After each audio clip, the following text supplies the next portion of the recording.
అది చూస్తుంది. అందరికీ నమస్కారం అండి.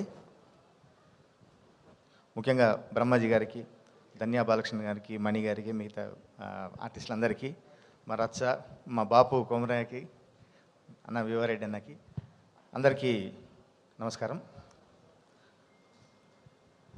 నిజంగా నేను ఈరోజు సినిమా రంగంలో ఉండడానికి ముఖ్య కారణం మా బాపు, మా నాన్న. ఎందుకంటే మా నాన్నగారు రంగస్థల నటులుగా, సినిమా నటులుగా దాదాపు ఒక 25 సినిమాల్లో నటించి ఆయన ఒక 5 సంవత్సరాలు మద్రాసులో, అప్పటి మద్రాసులో ఇప్పటి చెన్నైలో చాలా కష్టాలు పడి నిలదొక్కోలేక, అప్పటికే మేము ముగ్గురం పిల్లలం, మా భవిష్యత్ ఏమైపోద్దో అని చెప్పి తన కళ రెక్కల్ని నరుక్కొని వెనక్కి వచ్చేసి ఉద్యోగం చేసుకుంటూ మా కోసం తన కళను వదిలేసుకున్నాడు.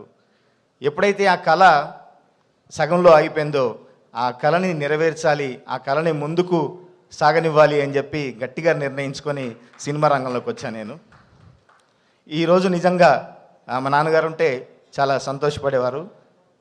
నేను ప్రతి వేదిక మీద, ప్రతి ఫంక్షన్లోనూ నేనున్నానంటే మా నాన్నగారు నా పక్కనే నాతో పాటే ఉన్నట్టుగా ఫీల్ అవుతా. మా నాన్నగారిని వేదిక మీద మళ్ళీ గుర్తు చేసుకునే సందర్భాన్ని కలిగించిన బాపు చిత్రానికి ప్రత్యేకంగా ధన్యవాదాలు తెలియజేసుకుంటున్నా.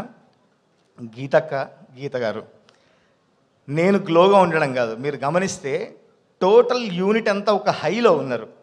ఆ హై ముఖ్యంగా మా అలరాజు, అసలు ఎప్పుడు ఇట్లా ఉండి మాట్లాడే అలరాజు ఈరోజు మొత్తం సృజనశీలులు అంటున్నాడు, ఇది అంటున్నాడు, ఒక హైలో ఉన్నాడు అన్నమాట, ఫుల్ హైలో ఉన్నాడు. తర్వాత మా దయాకర్ నేను రాగానే వచ్చి రిసీవ్ చేసుకుంటే తన హై, మా ప్రొడ్యూసర్లు వీళ్ళందరూ చూస్తుంటే చిత్రం సక్సెస్ అనేది వీళ్ళ ముఖాల్లో కనిపిస్తుంది, కొట్టొచ్చినట్టుగా కనిపిస్తుంది. అంత ధైర్యంగా ప్రివ్యూలు వేసి అందరి దగ్గర నుంచి ఒక పాజిటివ్ రివ్యూని తీసుకున్నారు. అక్కడే మీరు సక్సెస్ అన్న, మంచి సక్సెస్ కాబోతోంది ఈ సినిమా. ఇందులో నేను రేలారే అని ఒక సాంగ్ రాశాను, మా సిస్టర్ మధుప్రియ ఈ పాట పాడడం జరిగింది.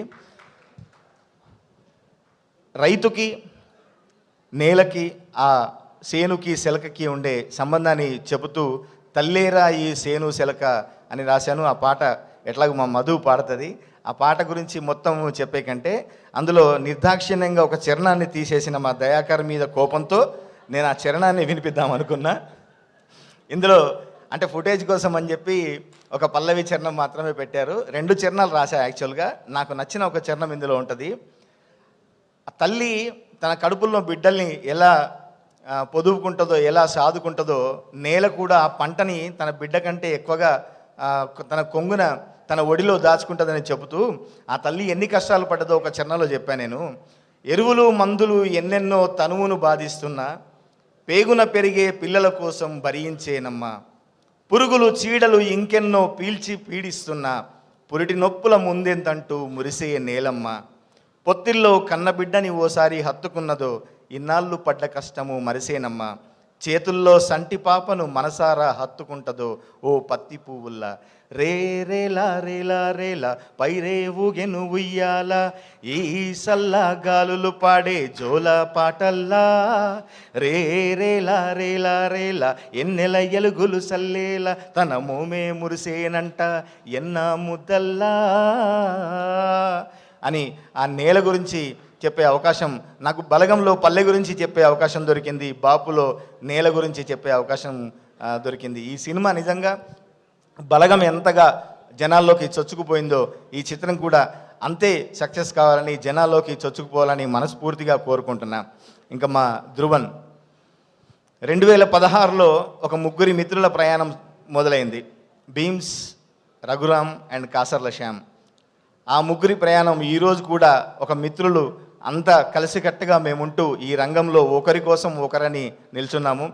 రఘురామ్ ఒక సంగీత దర్శకుడిగా, ధ్రువన్ అనే పేరుతో ఒక గాయకుడిగా, ఒక రచయితగా, ఒక గీత రచయితగా ఎంతో టాలెంట్ ఉన్నవాడు. ఈరోజు తన ప్రయాణాన్ని మెల్లిమెల్లిగా సాగిస్తున్నాడు. ఖచ్చితంగా ఈ సినిమా తర్వాత గట్టిగా వినిపించే పేరు అవ్వబోతోంది. రాజా, నీకు ఆల్ ద బెస్ట్ చెప్పుకుంటూ ఈ సినిమా నీ కెరీర్లో మంచి మైల్ స్టోన్ కావాలని మనస్ఫూర్తిగా కోరుకుంటూ అందరికీ మరొకసారి ధన్యవాదాలు తెలియజేసుకుంటూ thank you very much. Thank you Kasala Shyam garu, thank you so much. And ఇప్పుడే ఈ కార్యక్రమానికి విచ్చేసిన డైరెక్టర్ చందు మొండేటి గారికి ఈ కార్యక్రమానికి స్వాగతం సుస్వాగతం పలుకుతున్నాము.